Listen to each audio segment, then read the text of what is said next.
The room. I didn't say that. In my life, I'm trying to do every career that you're not supposed to do. That. Like the run of, I don't want to be a lawyer. Find a job that I've done that everybody hates.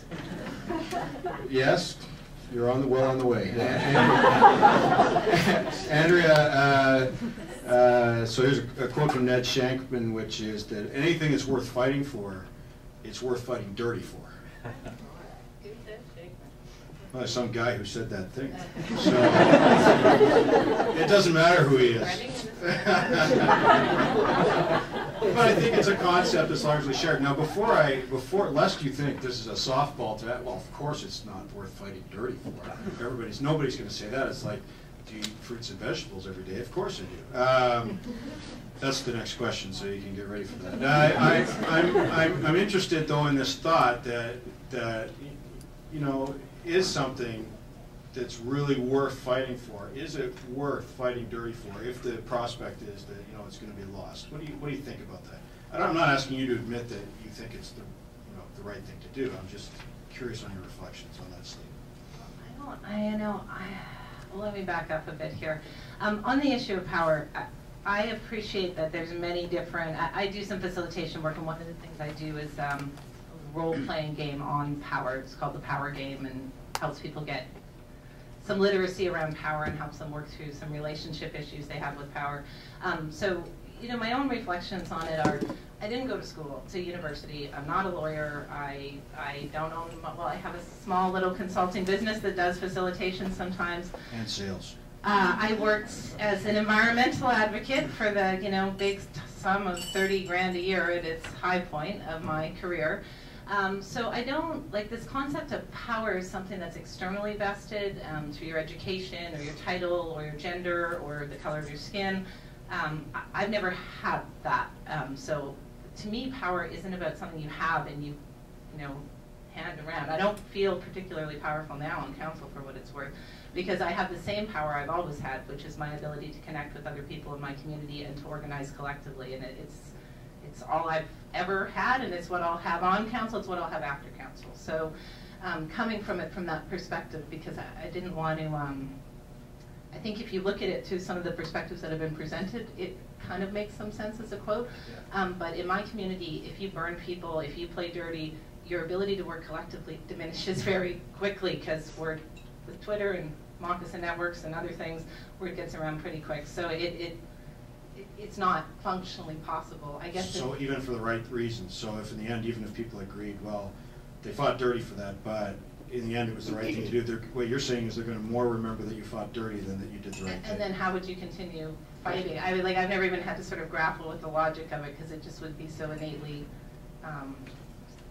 counterproductive. Sorry, I was going to use another shorter word, but counterproductive would be the word that You're allowed to use shorter words. You're allowed to use shorter words. I have read parts of the dictionary, so counterproductive.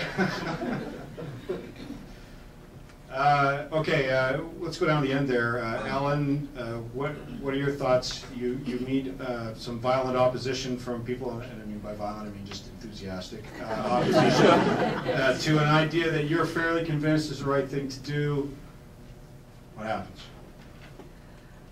Well, I grew up in a family where I guess we have a history of standing up for issues or things that weren't particularly popular, and that's sort of a family story. As my great uncle was J.S. Woodsworth, and he was the only member of Parliament who was a pacifist and opposed entering World War II.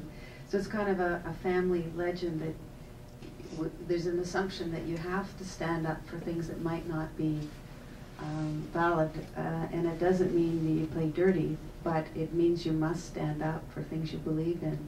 And I've had situations on council where I really believe something very strongly, such as the casino fight, and luckily Sandy was out there, and I went out and met with her, and I thought, uh-oh, we could lose this one. We gotta build. And I didn't know Sandy, and I didn't know the other people working on the issue.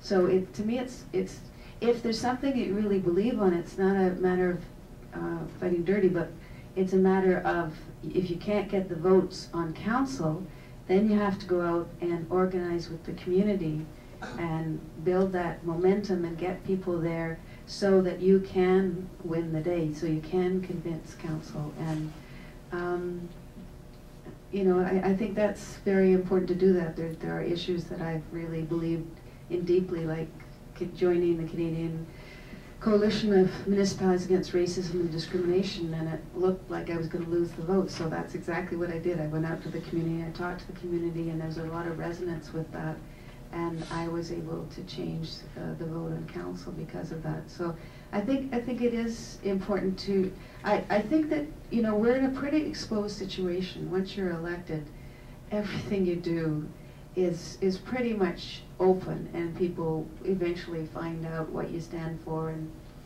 what you're going to fight for, and you know, you can't even go shopping without someone coming up to you. So I think if you are dishonest, or you tell lies, or you know, you promise things you really aren't going to work for, it gets out there.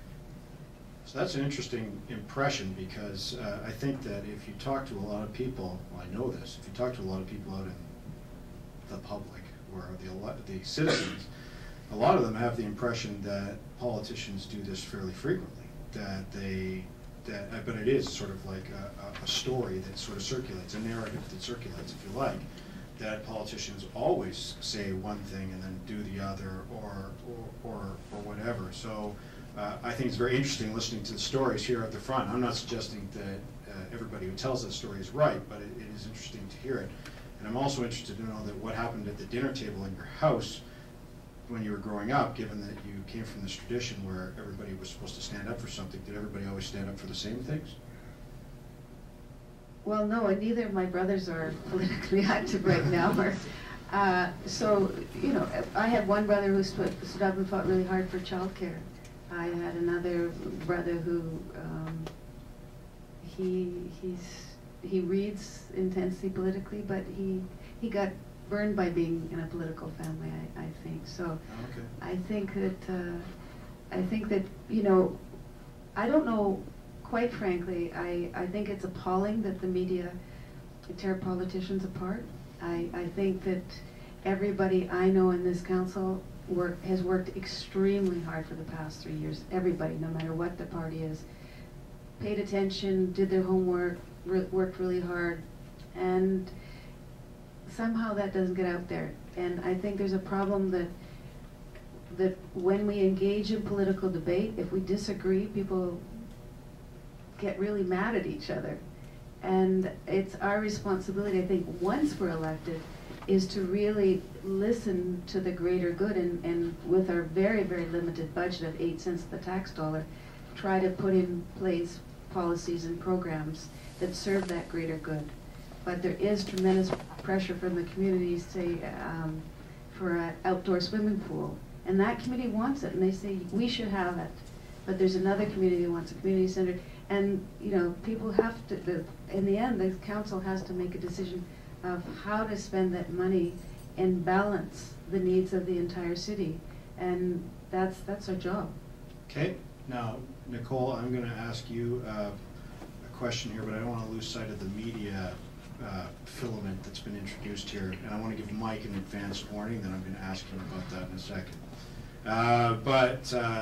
What I wanted to ask you was, what I'm hearing here is that people will, once they encounter this opposition, I'm generally hearing this idea that we go out and we start to attract people to, you know, why something needs to be done or what it's right, and build sort of a coalition of, which sounds great. What are your thoughts about how that gets done? How do you I don't want to use the word sell, but how do you attract people to that position? Well, one of the things that I really strongly believe in is collaboration with communities and consensus decision making. Now, I know that consensus might not always work on a large scale, such as an entire city trying to come to consensus on something, but for me it's really about reaching out to the communities and to the public to get as much input as we can.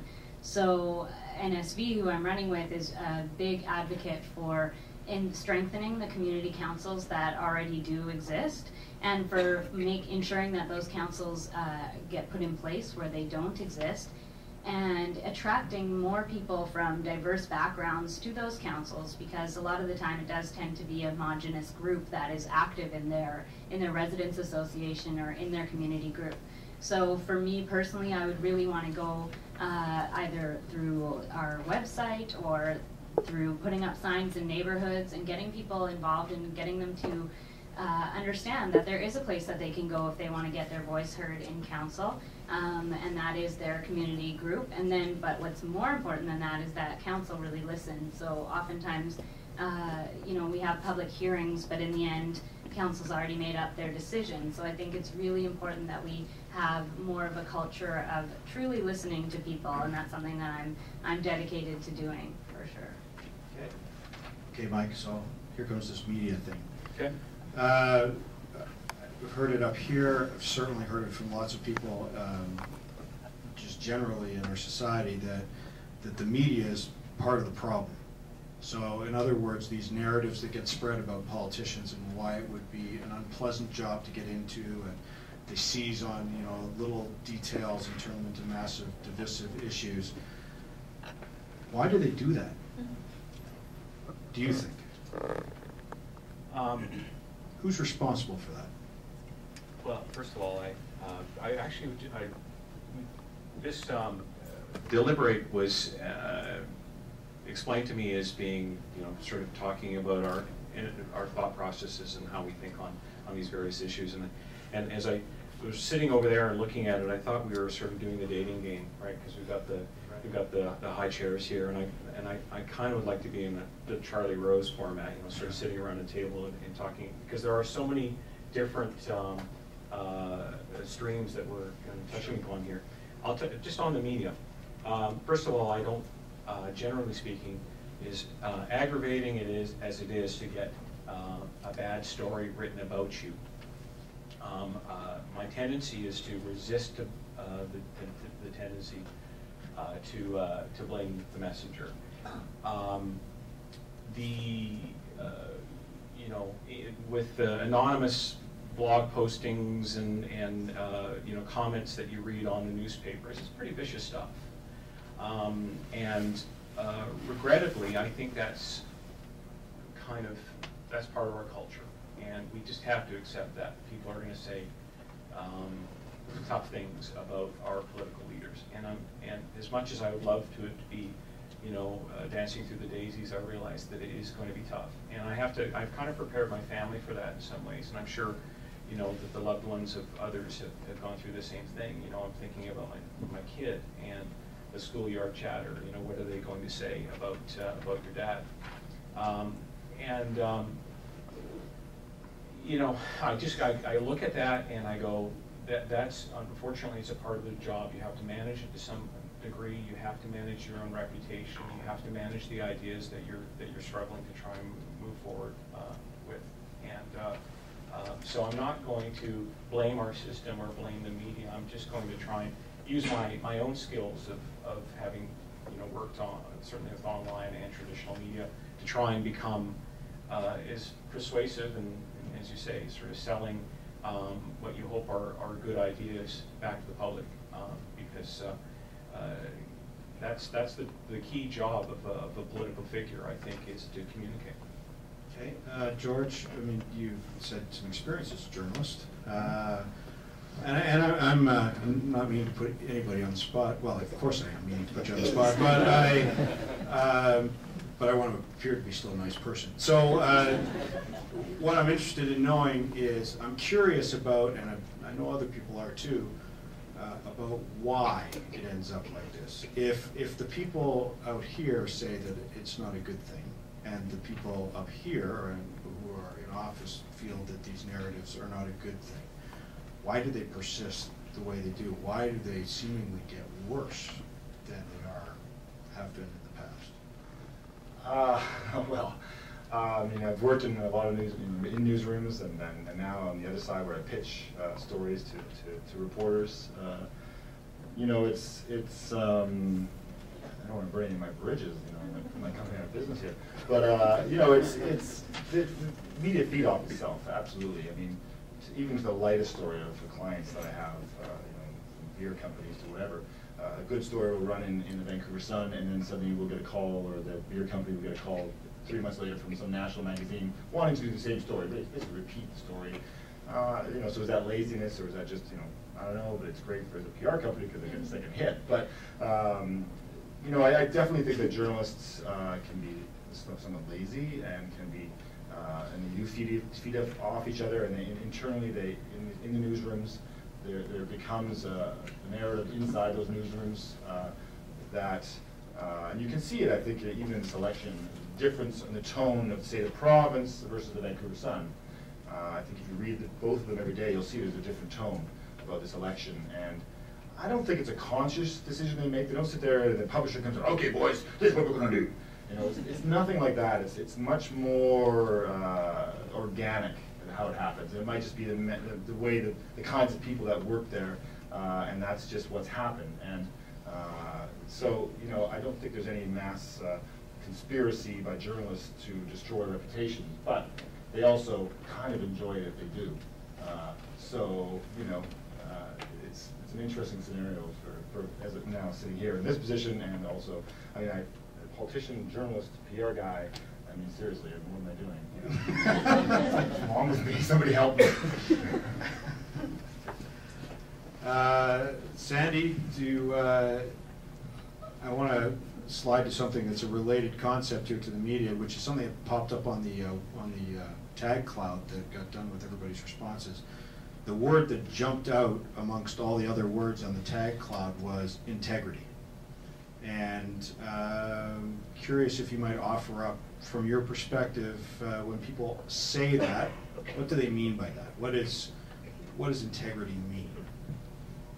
Because it is a word that gets commonly used when people talk about politicians as something that they're looking for.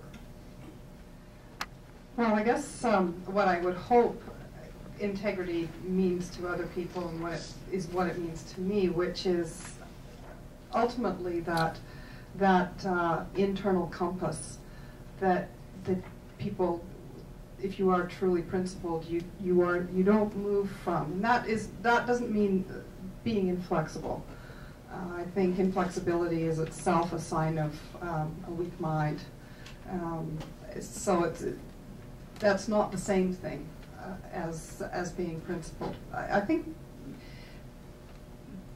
there's an interesting way that I think that we can sense integrity, and we sense when someone is not looking for the main chance. You know, they're not looking to score points, or they're ultimately deeply fair. And I think we can all think of examples of people in political life or in business life who just exude that quality. And we kind of know it when we see it, I think. Okay. Anybody else have a different take on that, or want to add something to what she said about this concept of integrity? Go for it. You know, it's something I've had to reflect on a lot, not just definitely in elected office, because when you're representing other people, the duty of responsibility is very high. Like, how can you ever speak for someone? How can I even speak for my husband, let alone 650,000 people or a group or whatever? So thinking about the integrity of that process, really reflecting on the concept of integral, like that it's not, and this is where that contradiction between feeling like, okay, well, I'm doing what I said I did, but now I'm being inflexible, which is not integrity, right? So if you think of it more as integral, as in whole, so you're thinking about your mental, your emotional, your intellectual, your physical, as well, really seriously in the physical health of a community, and then how you're integrating those together, both in your own kind of self, but also in the community around you, and trying to fix those things. It sounds very complex, and it is, but it's the nature of representative democracy and decision making. So I think when we think about people that don't have integrity, sometimes we actually criticize them for their physical health. We criticize them for lacking what appears to be mental health in public office, their emotional health, or their intellectual health, right? Like that's where we sort of expect elected officials to do their best in each of those categories and to integrate them as much as possible. So I think it's a much more complex concept than we give it credit for often. And I know, as I'll tell you, the hardest place that I've had to practice this is as a mother, because trying trying to bring up a human being to be their own self. But not kill themselves in the process. I have found that the most challenging around my own integrity as a human being, about how much am I projecting, how much am I stifling, how much am I just abrogating my responsibility by failing to reconcile whatever integrity gap I'm having in that moment. So I know being a parent, I think we're almost all parents up here, or have the experience of nurturing someone. And you know, nurturing a partner is just as hard, and By be willing to take nurturing, you mean getting them to do what you want? Yeah, no. A day at work, or when you're trying to share experiences or whatever. And I think even harder than that, for me at least, is the acceptance of being nurtured, right? It's like a whole other thing. Anyway, I'm not going to get to, this isn't the dating game, so I hope I'm further along. Alan, you wanted to mention something here on this integrity concept? Well, I was still tracking media and media integrity, and Well, you can combine the two, that's fine. and I think that there definitely are some blogs like City Caucus that are set up for a specific reason to push a certain political viewpoint as opposed to another one. And then there's all kinds of other papers that have come online, whether the Observer or the Taigi, or just the amazing Twittering that's happening right now, which I think are wonderful, because I think it's people giving the whole, presenting the whole, because clearly I think we've seen with Occupy Vancouver and all the Twittering that the whole has not been presented. If you don't have the money to buy the ads or put out, and you can see that in the ad, which party can have the mass ads.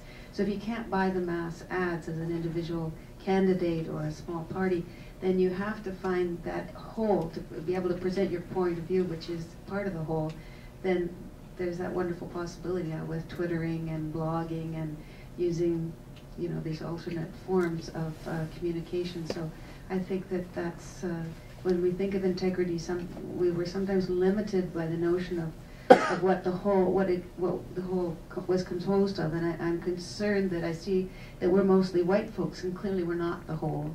So how do we manifest the whole? How do we make sure the whole exists? And as politicians, I think that's one of our responsibilities, is to ensure that the whole exists. And we do it through advisory committees or the Mayor's Task Force on Immigration, or a number of ways in which we try to make the whole that we know exists. But I think the violence of the media towards politicians, we know, is one reason why more women don't run. And we know that there's all kinds of people get excluded by their inability to be represented, even though they are part of the poly whole. Thank you. My own fleeting editorial comment for today would be that the logic of the media is that it needs to make money, and it's making money telling these stories. So, I mean, that's just something for people to reflect on. Sure. I sort of feel ethically bound to interject here. Well, ethically bound is always okay. Just like 100% of politicians don't lack integrity, it's actually a very small percentage, but we remember them very well. The media is not monolithic. There are lots of excellent reporters out there who work very hard to a serious deadline, and I have a ton of respect for them, because it's a very tough job, and I wasn't suggesting that you don't, but I think important to remember that, well, I actually have a 3% rule, that 3% of any room is probably a jerk, and that is true in the media, it's true in blogging, it's true wherever it is, right? So it's our sort of role to sort of figure out how we deal with that 3% without sort of punishing 100% in the process. Could those of you who fall into that category kindly identify yourselves? Yes, they're probably not in most rooms. Yes.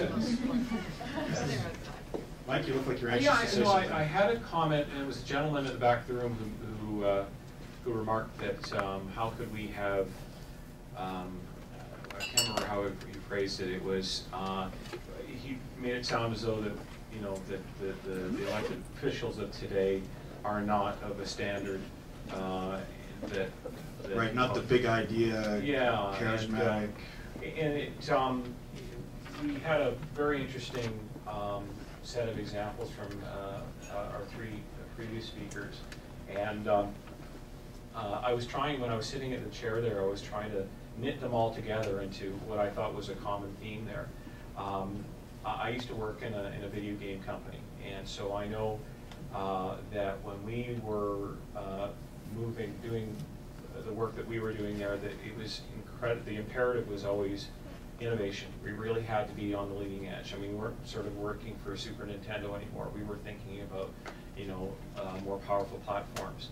And same with Lululemon is an interesting local example of a company that just sort of caught fire in the last decade. I mean, I don't know a whole lot about Lululemon except that it's extremely popular and it's from here.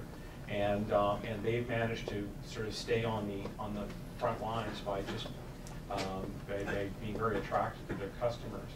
And David talked about the risk aversion in politics, and I thought that is true.